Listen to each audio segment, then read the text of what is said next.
All right. I see Jen smirking, just to make sure that Sallie can hear us, right? Is that I the can. smirk? And she Yay! can. Cool. All right. So, welcome to an actual, fully technically working episode of How I Met Your Mortgage. We haven't had one of those in a while.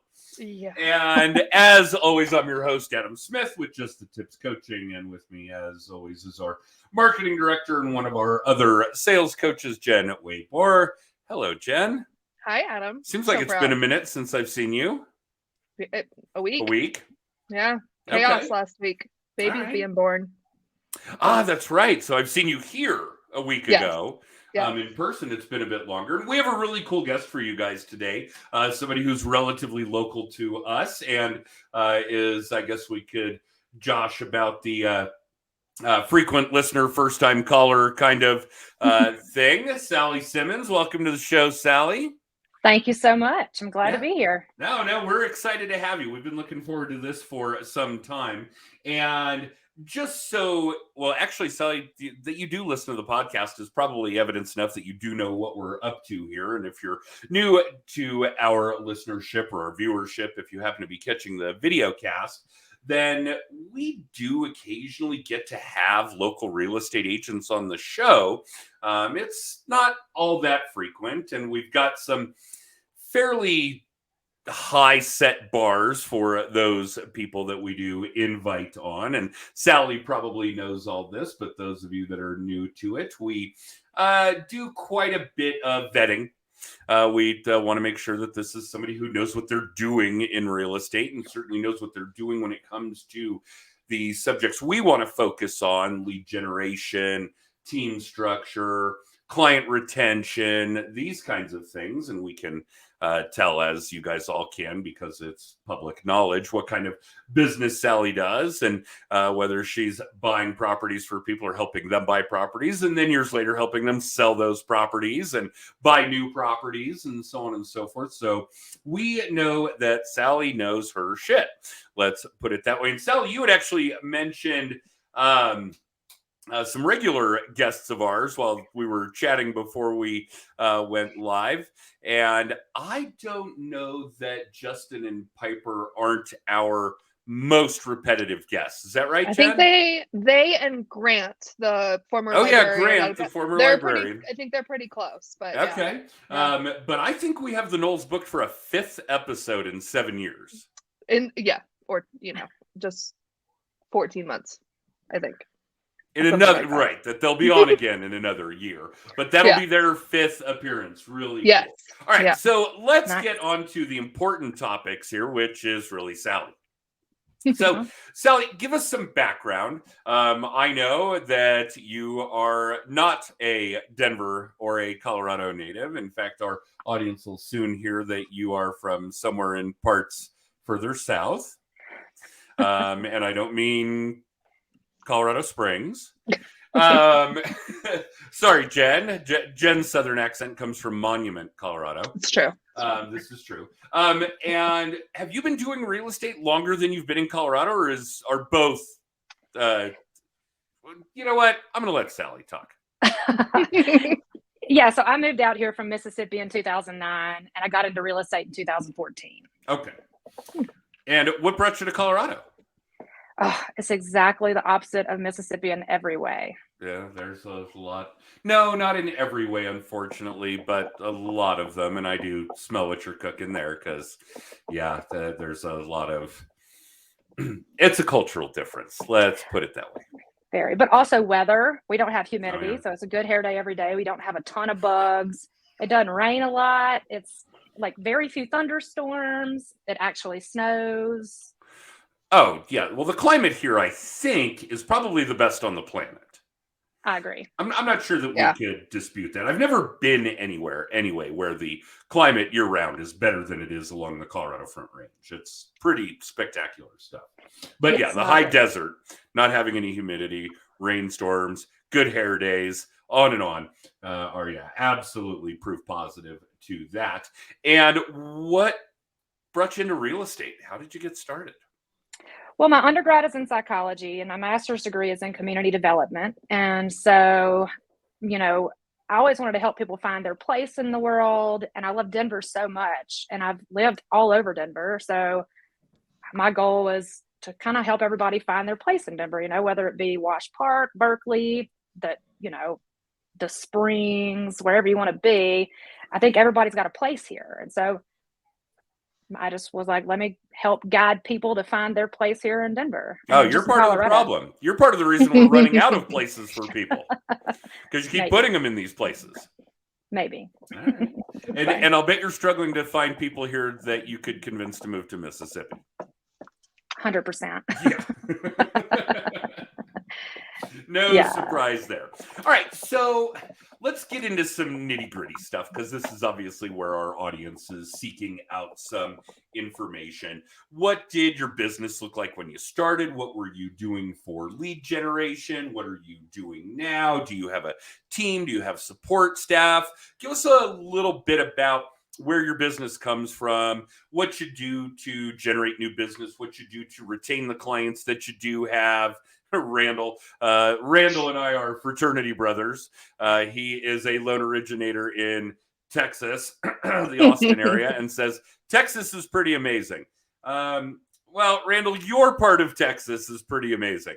We'll give you that. Austin is one of those jewels in the South, no doubt about it. But yeah, so give us all the nitty gritty, Sallie. Okay, yeah. So I got my real estate license in September of 2014. And I joined Keller Williams Avenues, which is in Wheat Ridge, and, met this great gal, high energy, Karen Prawl. She was the team leader. She got me super pumped up. She's like, you need to get SallieSimmons.com immediately. You have to, get a Google Voice number because you've got your Mississippi number, and just go all in. So I took all of my classes at like a 40-hour work week. So I morning to night took my classes, knocked them out really quickly. Passed both sets of tests right out of the gate, joined Keller Williams Avenues, and then realized they don't really teach you what to do in real estate school. But you did get a little bit from the team lead. I did. Right off the bat, having your own website, and is that accurate? It is SallieSimmons.com? Yes. And having those assets so that you could be Sallie at SallieSimmons.com and maintain your own web assets, social media assets, email assets is huge. That's one of the greatest pieces of advice you've probably ever been given. Oh, I agree. And I was like, oh man, what if I have to get SallieSimmons.net? No, there's another Sallie Simmons in real estate. I believe she's in Missouri, but she didn't snag it before I did. So we got it. I hear a lot of that. Okay. We have a lot of that with websites and other assets. The one that blows me away is I have two vehicles with the license plates clear to close with an S and clear to close with a Z. And how no other mortgage lender in Colorado picked that up before I did still blows my mind. That's amazing. Yeah, it's just crazy to me that those were both available. All right, so web assets, that's huge, no question about it. But I am curious about this other subject since we're on it, because we talk a lot about whether or not the local phone number means something. As I've been doing this for 9 years now, I have found that it doesn't really matter. And my Google Voice app has more problems than me having a Mississippi number. So I just put my Mississippi number on my everything now. So I still have the Google Voice number. And now it's a bunch of telemarketers and people calling for a dude named Greg, who must have had the number 9 years ago. Okay, poor Greg. Here we are making fun of Greg. He doesn't even know it. But I think on that subject, it's really important for our audience to know, did you in fact buy an extended car warranty? No, but Greg should have. And I guess I've been confirming his doctor's appointments for years. So I hope he shows up. That's amazing. Yeah, he'll be there. Absolutely. That's good stuff. Okay, so those are a couple of important pieces. And I'm guessing that like every other real estate agent out there that goes through real estate school, goes through the classes, passes the exam, knows how to negotiate a contract, knows how to do an inspection objection, on and on, all of which is irrelevant if you don't have buyers and sellers, that you had a little bit of hand-holding to help you find buyers and sellers. So I actually, out of the gate, I was networking nonstop. So, going to I'm Sallie, I'm a real estate agent. This is why you should work with me. This is what sets me apart from everybody, standing up at the table at the lunches, at the breakfast, bright and early things, happy hours. I was introducing myself to millions of people at a time. And, but I was like one of 9 other real estate agents in all of those groups. So I had to set myself apart. So I did, and I met a couple of folks, and my first client ended up being an investor. And so he was looking for just, houses that need to be redone. So I really hit the ground running, looking at some of the crappiest houses you could ever see. Like structural damage, haven't been updated since the 20s. Roofs like are squatters caving were in. there. Yeah, animal hoarders, Oh, just God. crazy stuff. So, I Guilty. did get him. Yeah, y'all do have a lot of animals, but your place looks great. So he was my first client. He was my first buy side. And then it was right around Christmas when that happened. And so I had a little bit of a lull. So at Keller Williams Avenues, I took Bold, I took Core. Both of those are training opportunities that Keller Williams offers. And both great stuff. Yep, agreed. Perfect for a new agent. So, we had the go knock a bunch of doors, introduce yourself, drop off your cards, all this stuff. And I was like, okay, this is great, but I really wanted something to happen a lot quicker. So I joined a team as a buyer's agent.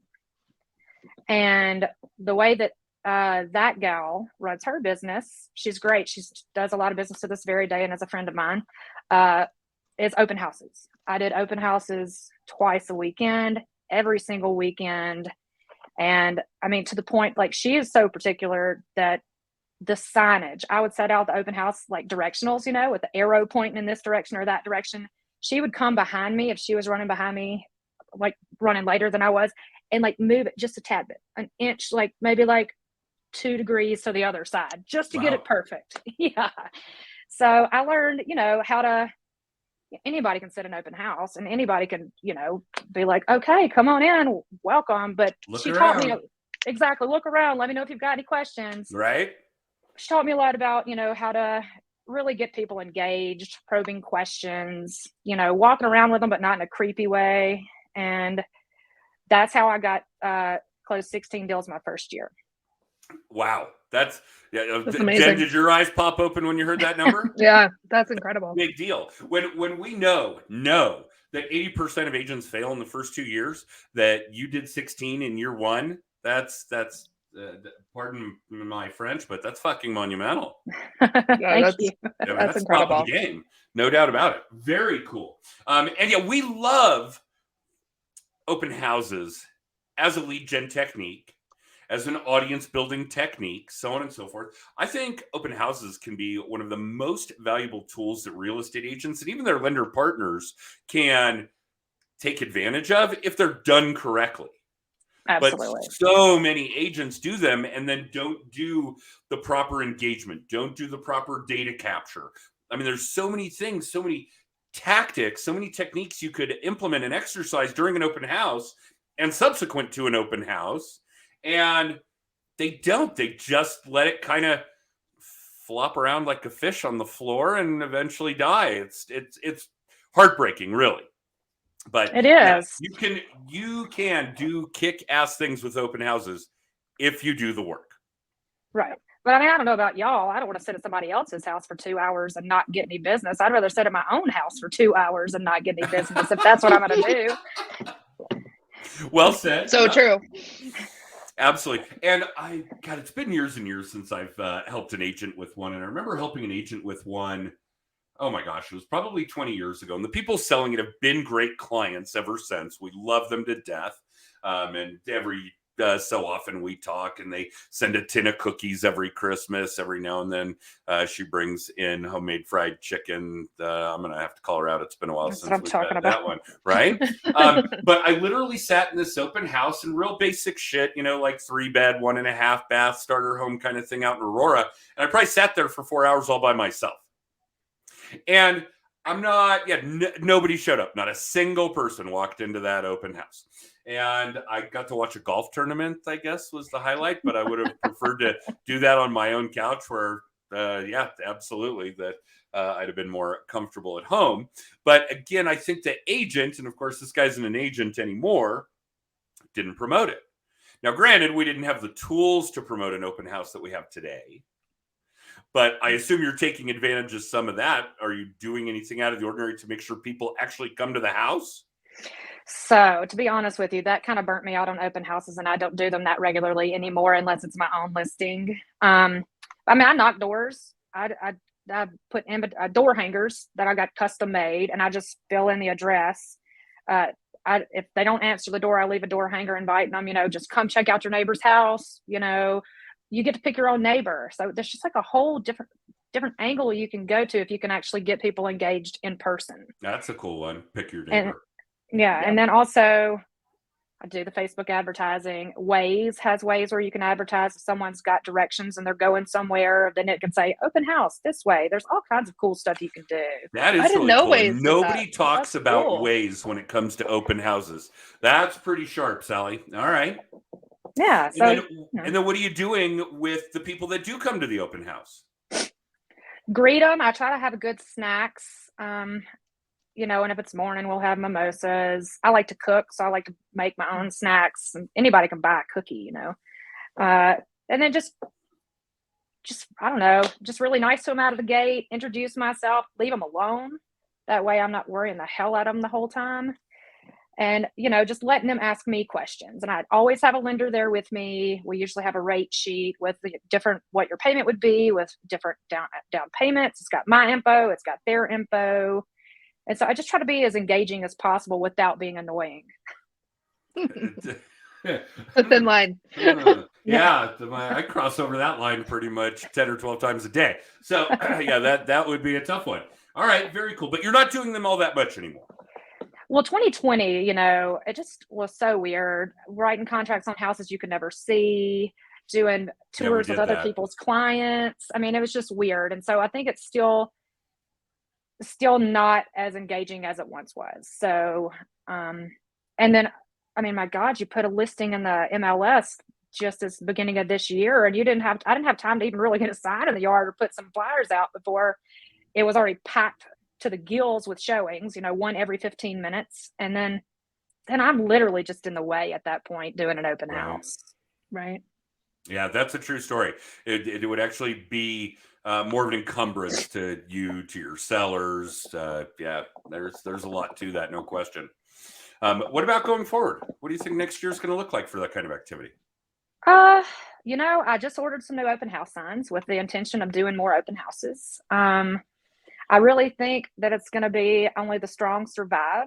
I think that the folks that have just been waiting on their sphere to call them and say, okay, Bill, we're thinking about selling our house. Can you come over? Tell us what it's worth. Tell us what we need to do to get it ready and get it in MLS. It's going to be a lot more work marketing homes with the interest rates where they are and with the news only giving bad news. Only bad. So dumb. It's funny because we've had like 6 straight weeks now, mortgage rates going down, so they just don't talk about it. Because that's good news. We don't talk about good news.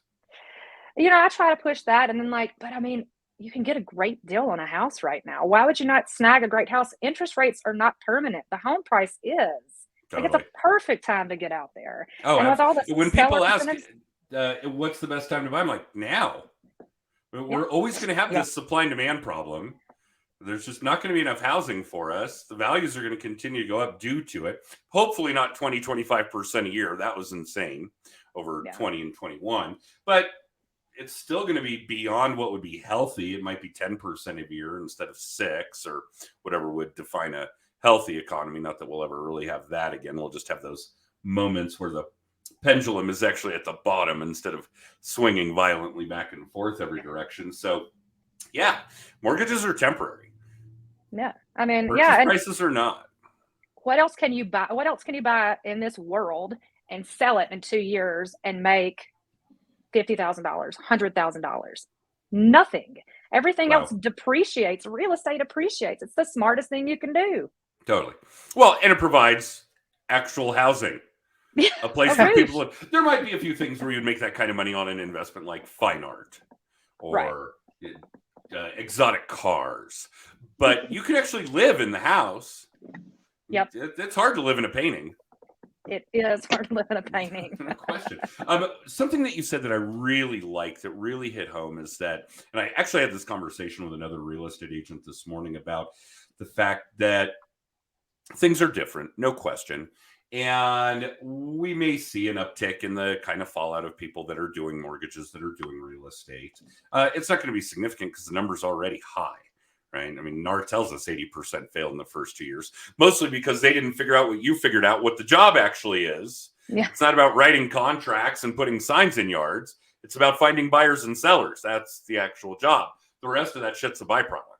Yep. And I think the real difference is that the people that are successful right now are still working hard. They're doing the work they know needs to be done, that they've always done. And those people, like the ones you mentioned, that are just sitting and waiting for people in their sphere, past clients, to reach out to them and say, okay, hey, I think we're going to sell, come look at the house. That is not going to cut it. No. Absolutely not. If you are just sitting waiting for your phone to ring, and I know Jen and I joke about this all the time because we have a client, a colleague, not a client, a colleague, a close colleague and friend who was a loan officer briefly, but had said she gets nervous when the phone rings. Like, I get excited when it rings. I get fucking nervous if it doesn't ring. And if it doesn't ring, I pick it up and make it ring somewhere else. So that's the kind of activity that you need to be doing with your sphere. You need to be reaching out to them. You need to be seeing if they are ripe to sell, if they know people that are ripe to sell or buy, both sides. For those of you that are in loans, to buy or refinance. But if you're in real estate, people that are going to buy or sell. And yeah, if you are just sitting idly by waiting, you're going to get trampled.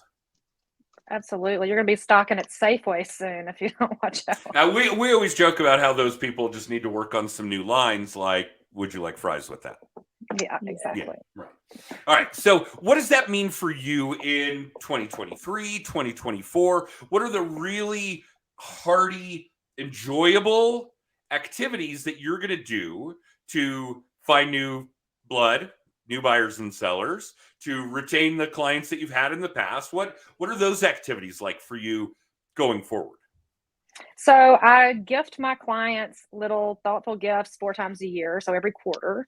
Do you bring them? Are they actual pop buys, or are you shipping so I do them, pop or? buys at Christmas, but I Okay. use a client giant is what it's called. And so Cool. you add folks into it, and it's kind of set it and forget it, which is a great thing, especially, nice. you know, when things get so busy and it could have just totally gotten ignored. I don't want to do that. So I have that, but I do personal pop buys for holidays. I do house anniversary cards, birthday cards. I just had a nice client event at the park here where we had fall photos taken so that people could have them for their holiday cards or just to have. But this weekend, it's funny. So I met some clients out to have a beer at a brewery nearby. And while I was there, this group of neighbors came in, and they were all wearing very festive holiday attire. And they'd obviously been drinking for quite a while. And they had lanyards on there, and they had 13 different places where they were going to drink or had a drink and were headed to drink. So I got one. Here it is, actually, on my desk. And so it has all of the places on there. So I got the phone number of the gal who I got the lanyard from. And so I came back to my house, dropped my stuff off, and then I joined them. So I got to meet 19 new people and have a couple of beverages with them, which I do what I've always done. I call it bar farming. So I like to just go pony up to a bar somewhere, even I'm drinking a Diet Coke. You know, everybody's like this these days. They're not looking up. They're not having a conversation.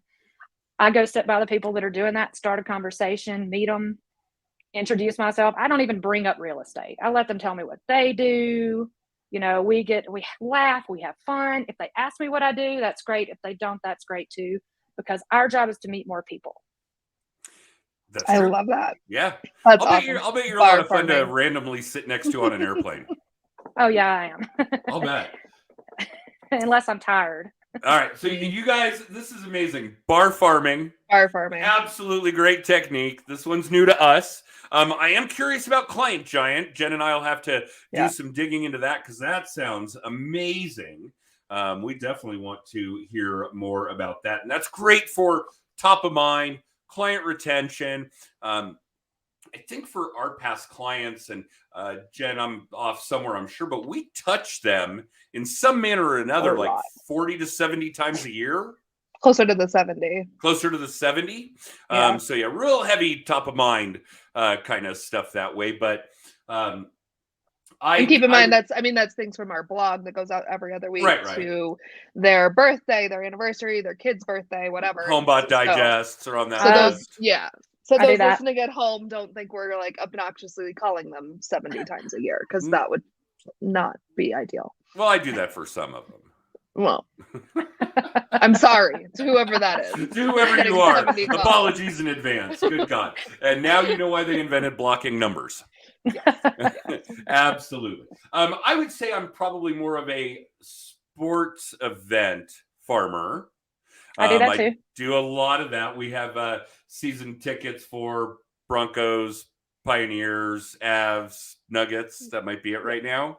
Yeah. Wow. But yeah, literally sat with a client, a lead, the client's son, and somebody else. Oh, and a referral at a Pioneer hockey game on Saturday night. That's at a great time. I mean, it was a great hockey game, but also getting to hang out with these people and meet new people and that kind of thing. But yeah, I love the bar farming idea. That is stellar. That's awesome. No question about it.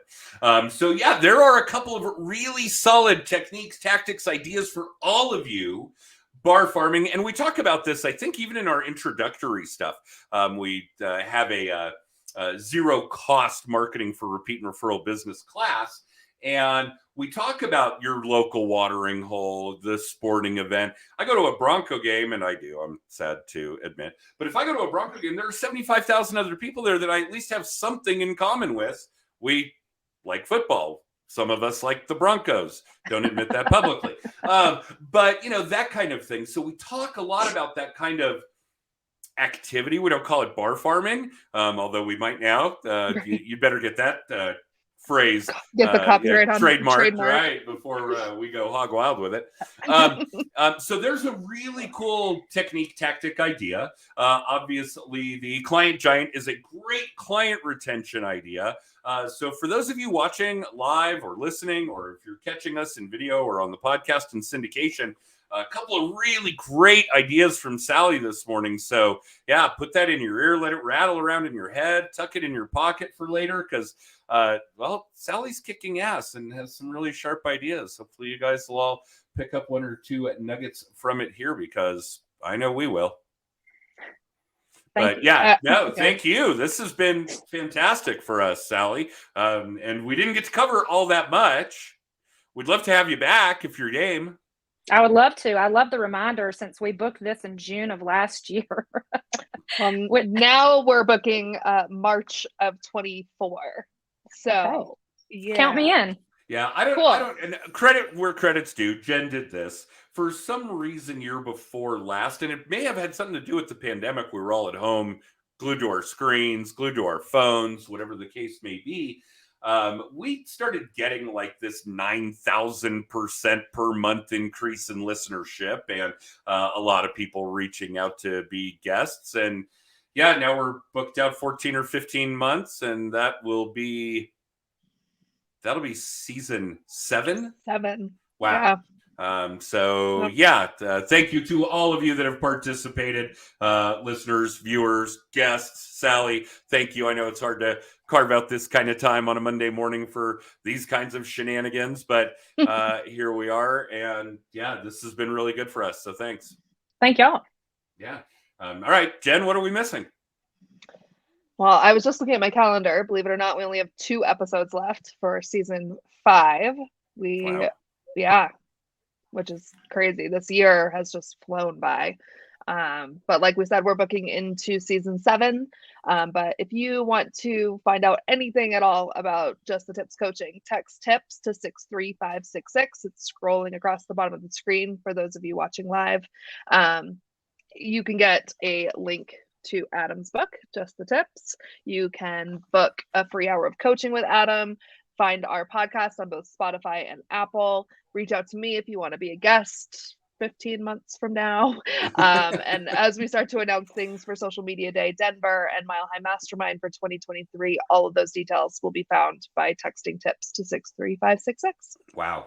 I can't believe we're planning 2023 I know. Social Media Day and Mile High Mastermind conferences already. I saw a meme that was like, I'm still getting over 2020 and somehow it's almost 2023. I'm like, yeah, that's crazy. 2020 feels like it was yesterday. Yeah, it's December of 22. It's wild. Yeah. All right. Well, thank you again, Thanks, Sallie. y'all. This has been a lot of fun for us. I'm glad you were able to do it, and I hope we can get you back on the show. Yes, I look forward to it. Cool. All right. Well, for the rest of you, thanks for tuning in. We typically do this every Monday at 10:30 Mountain Time. We probably hit 40 or 45 episodes a year. And you can catch us on Facebook, LinkedIn, YouTube with the video cast, and on Spotify and Apple with the podcast. And I guess we will be back next week with another 2 more. And then we're taking 2 weeks off. And then we're taking 2 weeks off. All right. So thanks again, and we'll see you guys next time.